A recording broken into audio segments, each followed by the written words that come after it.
बिस्मिल्लाहिर्रहमानिर्रहीम सल्लल्लाहु ताला अला मुहम्मद व अला आलिहि व सहबिहि व बारिक वसल्लम। स्टूडेंट्स, एक वीडियो मैंने कुछ अर्सा पहले जो है वो अपलोड की जो कि मैथमेटिकल इकोनॉमिक्स से रिलेटेड थी, स्पेशली कॉमर्स के स्टूडेंट्स के लिए, बीबीए बीकॉम इस तरह के जो स्टूडेंट्स थे, बिजनेस से रिलेटेड फील्ड जिनकी है, उनके लिए खास तौर पे वो वीडियो अपलोड की। तो वहां बहुत अच्छा जो है वो आप लोगों की तरफ से फीडबैक मिला। अब उसमें कुछ चीजें जो है वो मजीद ऐड करने वाली थी जो उसमें उस वीडियो में कवर नहीं हो सकी। सो आप सबसे पहले इस वीडियो को देखने से पहले उस वीडियो को जरूर देखें, मैथमेटिकल इकोनॉमिक्स। अब जो है ये वीडियो मैं रिकॉर्ड कर रहा हूं, इसका नाम हम रख लेंगे मैथमेटिकल इकोनॉमिक्स पार्ट 2। इसके अंदर 2-4 क्वेश्चन जो फ्रीक्वेंटली मुझसे स्टूडेंट्स ने पूछे उनको जो है वो यहाँ एड्रेस करने की कोशिश करेंगे। उनमें से एक ये है कि हमें ये किस तरह से पता चलता है कि जब क्वेश्चन में उसने पूछा होता है कि ये शॉर्ट रन फंक्शन है या लॉन्ग रन फंक्शन है, ये हमें पता कैसे चलता है। एक तो हम इस बात को यहाँ एड्रेस करेंगे। दूसरा, अगर उसने हमें टोटल रेवेन्यू दिया हो और टोटल रेवेन्यू दे के हमसे आगे डिफरेंट चीजें जो है वो रेवेन्यू से रिलेटेड पूछे तो हम उसको किस तरह से ट्रेस आउट करेंगे। मैंने जो पहली वीडियो अपलोड की है उसमें मैंने कॉस्ट को लिया हुआ है कि कॉस्ट लेके तो आगे उसकी एवरेज कॉस्ट, मार्जिनल कॉस्ट वगैरह वगैरह वो हमने फाइंड की हुई है। तो आप बेटर अंडरस्टैंडिंग के लिए पहले उसी वीडियो को देखें, उसके बाद जो है वो आप इस वीडियो में आए तो आपको जो है वो ज्यादा बेहतर अंडरस्टैंडिंग होगी। सो ये आपका बहुत इंपॉर्टेंट क्वेश्चन है क्योंकि पेपर से रेलिवेंट, तो हम इसको जो है वो यहाँ कवर करने की कोशिश कर रहे हैं। किसी किस्म की कोई क्वेरी हो आप मुझसे फ्रीक्वेंटली पूछ सकते हैं। तो बेटा सबसे पहले उसने हमें दिया है टोटल रेवेन्यू। टोटल रेवेन्यू दे के, मैंने ये पास्ट पेपर से क्वेश्चन एक उठाया हुआ है, टोटल रेवेन्यू दे के वो हमसे पूछ रहे हैं आप सबसे पहले फाइंड करें एवरेज रेवेन्यू। तो स्टूडेंट्स, टोटल रेवेन्यू से हमने जब भी एवरेज रेवेन्यू फाइंड करना है उसके लिए आप क्या करें, टोटल रेवेन्यू को डिवाइड कर दें टोटल क्वांटिटी के साथ। टोटल रेवेन्यू को डिवाइड अगर हम क्वांटिटी के साथ कर देंगे तो हमें क्या मिल जाएगा, हमें एवरेज रेवेन्यू मिल जाएगा। कैसे डिवाइड करेंगे, इसी से आगे जो है वो इसको सॉल्व कर रहा हूं। देखिए जी, टोटल रेवेन्यू हमारे पास है 12Q minus Q square divided by quantity. हमने अपने टोटल इनकम को जब टोटल क्वांटिटी के साथ डिवाइड कर लेना है तो हमें जो मिलेगा वो क्या होगा, एवरेज रेवेन्यू। तो इसको यहीं पे आगे सॉल्व कर देते हैं। ये Q के साथ कैंसिल होगा, हमारे पास सिर्फ 12 रह जाएगा और यहाँ पर हम एक Q को यहाँ से कैंसिल कर देंगे तो बाकी सिर्फ Q रह जाएगा। 2 Q है ना, Q की स्क्वायर है, तो ये एक Q स्क्वायर को जो है वो एक कम कर देगा तो हमारे पास सिर्फ जो है वो Q रह जाएगा। ये हमने क्या फाइंड कर लिया है, एवरेज रेवेन्यू। एवरेज रेवेन्यू के बाद स्टूडेंट्स हमने फाइंड करना है मार्जिनल रेवेन्यू। तो भैया याद रखें, मार्जिनल रेवेन्यू जब भी फाइंड करना है तो आपने डेरिवेटिव ले लेना है। किसका, टोटल रेवेन्यू का with respect to derivative of Q। हमने जब भी मार्जिनल रेवेन्यू फाइंड करना है तो हमने डेरिवेटिव ले लेना है टोटल रेवेन्यू का, हमें मार्जिनल रेवेन्यू मिल जाएगा। सर डेरिवेटिव कैसे लेंगे, बहुत आसान है, आप देखिएगा हम करेंगे क्या, जो Q की पावर है, यहाँ पर Q की पावर इस वक्त 1 है, जिसकी कोई पावर नहीं होती इसकी पावर 1 होती है, तो हमने उस 1 को मल्टीप्लाई कर देना है उसके क्वोशंट के साथ जो कि हमारे पास क्या है 12। तो आप 1 को जब 12 के साथ मल्टीप्लाई करेंगे तो आपके पास मेरे भाई जो जवाब आएगा वो आएगा 12 और Q की पावर Q के 1 है तो यहां से -1 कर देंगे तो बाकी Q खत्म हो जाएगा क्योंकि Q है ये, तो उसमें से जब एक माइनस कर देंगे तो हमारे पास Q बचेगा ही नहीं। फिर आप इस पावर को इसके साथ क्या लिखा हुआ है 1, जिसके साथ कोई क्वोशंट ना हो उसका क्वोशंट 1 होता है, तो यहाँ 1 लिखा हुआ है। हम 2 को 1 के साथ मल्टीप्लाई करेंगे तो हमारे पास आंसर आएगा -2 और Q की पावर 2 है तो Q की पावर 2 में से 1Q जो है वो माइनस हो जाएगा तो हमारे पास बाकी क्या आ जाएगा, सिर्फ Q। बात समझ आ गई थी आप लोगों को। तो ये हमारे पास जो है वो टोटल रेवेन्यू का डेरिवेटिव लेके तो मार्जिनल रेवेन्यू आ चुका है। नेक्स्ट हमारे पास है slope of marginal revenue. Slope जब भी हमने फाइंड करनी है तो हमने क्या करना है, जिसकी स्लोप फाइंड करनी है उसका डेरिवेटिव ले लेना है। हमने slope of marginal revenue find करना है, तो हम जो है इसका डेरिवेटिव ले लेंगे। तो इसका फार्मूला होगा derivative of marginal revenue with respect to derivative of Q. तो हमने अब जो है क्योंकि स्लोप लेनी है मार्जिनल रेवेन्यू की, तो हम मार्जिनल रेवेन्यू तो फाइंड कर चुके हुए हैं, उसका हम क्या ले लेंगे, डेरिवेटिव ले लेंगे। तो जो हमारे पास फिक्स होता है ना, उसका कोई भी हमारे पास जो है वो डेरिवेटिव नहीं होता। जो मतलब इसके साथ कुछ भी नहीं लिखा, क्यू वगैरह नहीं है, ये आपका फिक्स रेवेन्यू है, इसके साथ आप कुछ भी जो है वो जब इसका डेरिवेटिव लेंगे तो वो 0 होगा, तो इसका कोई डेरिवेटिव नहीं है। हाँ, इसका डेरिवेटिव है, इसकी पावर 1 है, इस 1 को 2 से मल्टीप्लाई कर ले तो 2 1 2 -2। ओके हो गया जी। तो ये हमारे पास जो है वो क्योंकि क्यू में से आप -1 भी करेंगे तो हमारे पास कुछ भी नहीं बचेगा। सो -2 सिंपली इसका जो है वो हमारे पास स्लोप है मार्जिनल रेवेन्यू की। उसके बाद हमने स्लोप किसकी लेनी है, एवरेज रेवेन्यू की। ये भी जरा फिर से देख लें, एक बार फिर से आपको सीखने का मौका मिल जाएगा। हमने जिसकी स्लोप लेनी है उसका डेरिवेटिव, हमने स्लोप लेनी है एवरेज रेवेन्यू की, तो डेरिवेटिव भी एवरेज रेवेन्यू का लेना है। तो derivative of average revenue with respect to derivative of Q.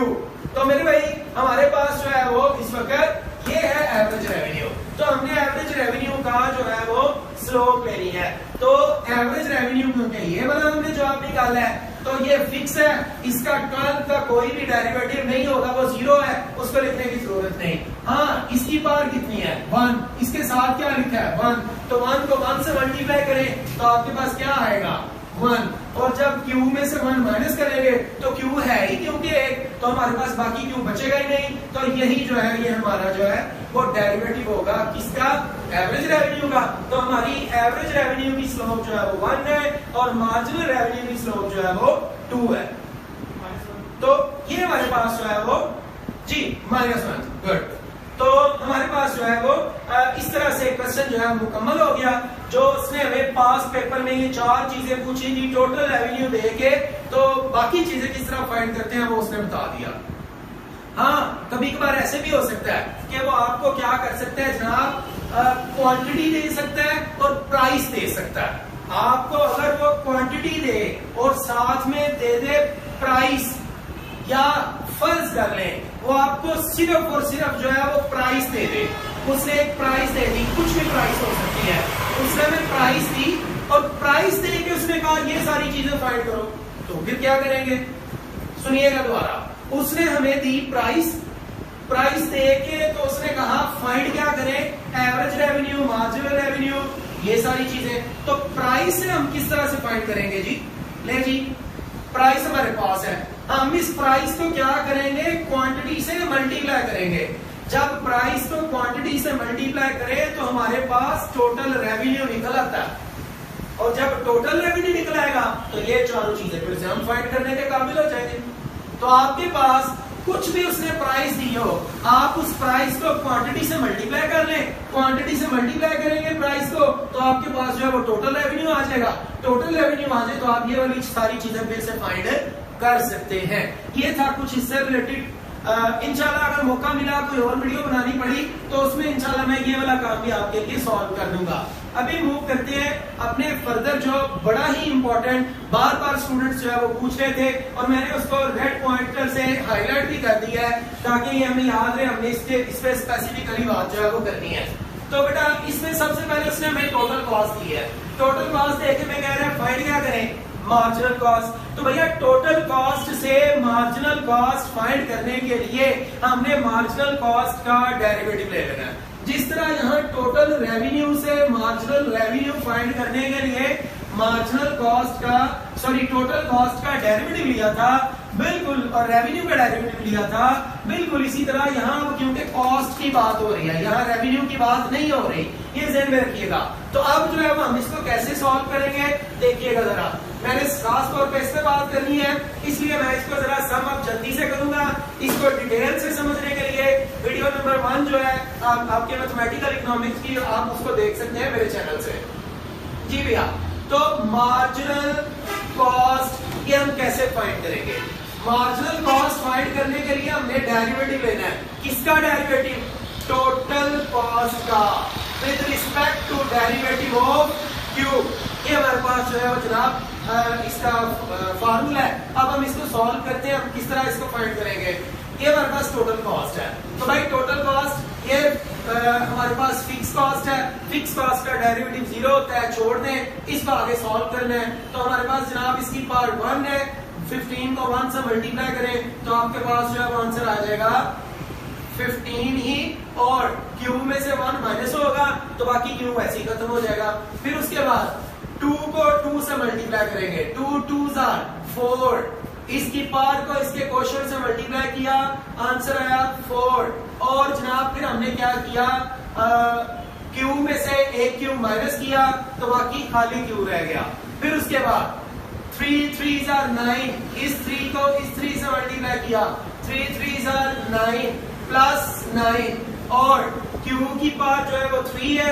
इसमें से 1 माइनस किया तो बाकी Q स्क्वायर रह गया। ये जो चीज इस वक्त आपके सामने है ये हमारी मार्जिनल कॉस्ट है। और अगर आप मार्जिनल कॉस्ट की स्लोप लेना चाहें तो उसके लिए आप जो है वो मार्जिनल कॉस्ट का डेरिवेटिव ले लें, आपको उसकी स्लोप मिल जाएगी। डेरिवेटिव कैसे लेते हैं? जिस तरह हमने टोटल कॉस्ट का डेरिवेटिव लिया है। लेकिन अगर प्रॉपर समझना हो तो आप जो है वो पहले वाली वीडियो देख सकते हैं। मैं यहाँ इसको समझ कर रहा हूँ, आगे चल रहा हूँ। उसके बाद है स्लोप आपके जिम्मे है जी, आप लोगों ने फाइंड करनी है। उसके बाद है slope of average variable cost. हमने स्लोप लेनी है एवरेज वेरिएबल कॉस्ट की। हमारे पास वेरिएबल कॉस्ट होगी तो हम जो है वो उसकी एवरेज लेंगे और फिर उस एवरेज की स्लोप लेंगे। तो यहाँ हमें थोड़ा सा काम खुद से करने की जरूरत है। जो उसने हमसे पूछा कोई नहीं है, उसने हमसे डायरेक्ट क्या पूछ लिया है? एवरेज वेरिएबल कॉस्ट की स्लोप लें। तो हमारे पास पहले यहाँ पर एवरेज वेरिएबल कॉस्ट होनी चाहिए। तो हमारे पास एवरेज वेरिएबल कॉस्ट नहीं है, तो भैया एवरेज वेरिएबल कॉस्ट पहले हम फाइंड करेंगे। एवरेज वेरिएबल कॉस्ट फाइंड करने के लिए वेरिएबल कॉस्ट को डिवाइड कर देंगे क्वांटिटी के साथ। वेरिएबल कॉस्ट को, सर वेरिएबल कॉस्ट कौन सी है? भैया वेरिएबल कॉस्ट ये है, ये वेरिएबल कॉस्ट है जिसको मैंने जो है वो सर्कल कर दिया है, ये वेरिएबल है। और जिसको वैसे छोड़ दिया ये फिक्स है।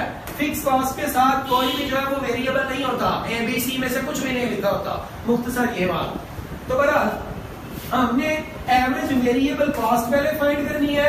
एवरेज वेरिएबल कॉस्ट फाइंड करके तो फिर उसकी स्लोप लेनी है।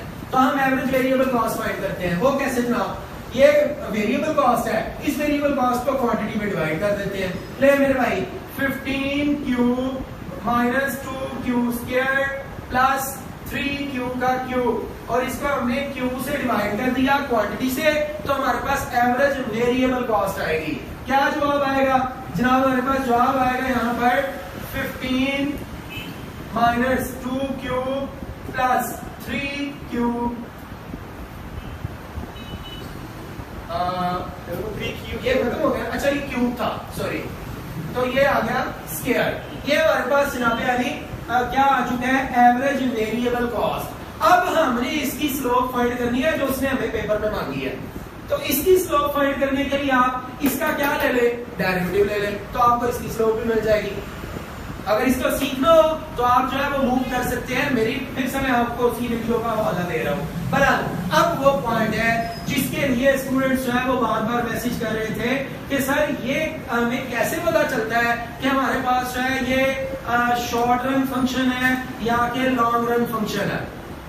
यहाँ भी इसने क्वेश्चन ये पूछा है, is this a short run cost function? क्या ये शॉर्ट रन कॉस्ट फंक्शन है? तो स्टूडेंट्स बड़ा ही सादा जवाब है, आपने इसको यस और नो में जवाब देना है। Yes it is short run, yes it is long run, ठीक है, जिस तरह से उसने सवाल पूछा हो वैसा। अच्छा हमें कैसे पता चलेगा अब ये कि ये शॉर्ट रन है कि लॉन्ग रन है? तो स्टूडेंट्स उसका पता हमें यहां से चलेगा अगर हमारे सवाल के अंदर फिक्स कॉस्ट मौजूद है। अगर हमारे सवाल में फिक्स कॉस्ट मौजूद है तो फिर ये शॉर्ट रन फंक्शन है, और अगर हमारे सवाल में फिक्स कॉस्ट मौजूद नहीं है तो फिर ये लॉन्ग रन फंक्शन है। एग्जाम्पल आपके साथ में यहाँ शेयर करता हूँ। यहाँ देखें जी, एग्जाम्पल हम लिख रहे हैं। फर्ज करें मैं उसी क्वेश्चन को दोबारा उठा लेता हूँ। 85 plus 15 cube minus 2 cube square और प्लस 3 क्यूब का क्यूब। ये शॉर्ट रन है या लॉन्ग रन? तो इसका जवाब ये है, ये शॉर्ट रन है। क्यों शॉर्ट रन है? क्योंकि यहाँ पर फिक्स कॉस्ट मौजूद है। हम लिखेंगे, उसने पूछा था is this a short run function, हम बोलेंगे yes it is short run function, बात खत्म। आपको उसने ये नहीं पूछना व्हाई, ठीक हो गया? अगर व्हाई पूछ ले तो फिर आपने ये लिखना है because fix and variable both cost are available and so it is short run function. और अगर वो पूछे कि ये लॉन्ग रन है तो लॉन्ग रन का हमें कैसे पता चलेगा? ये मैंने आपको शॉर्ट रन की एग्जांपल दे दी, अब एक लॉन्ग रन भी लिख लेते हैं। इसी को ले लें, 15 cube minus 2 cube square plus 3 cube का क्यूब। तो ये हमारे पास जो है ये लॉन्ग रन फंक्शन की एग्जांपल है। ये है जी लॉन्ग रन और ये है शॉर्ट रन। ये बेटा शॉर्ट रन की स्टोरी है और ये लॉन्ग रन। लॉन्ग रन में हमारे पास फिक्स कॉस्ट मौजूद नहीं होती, जबकि शॉर्ट रन में फिक्स कॉस्ट मौजूद होती है। ये इसका सादा सा जो है वो जवाब है। आप लोगों को इससे रिलेटेड कुछ भी पूछना हो मोस्ट वेलकम, आप जो है वो मुझसे व्हाट्सएप पे राब्ता कर सकते हैं। आफ्ताब अतारी ऑफिशियल के साथ जुड़े रहें और वीडियो को शेयर करना हरगिज मत भूलें।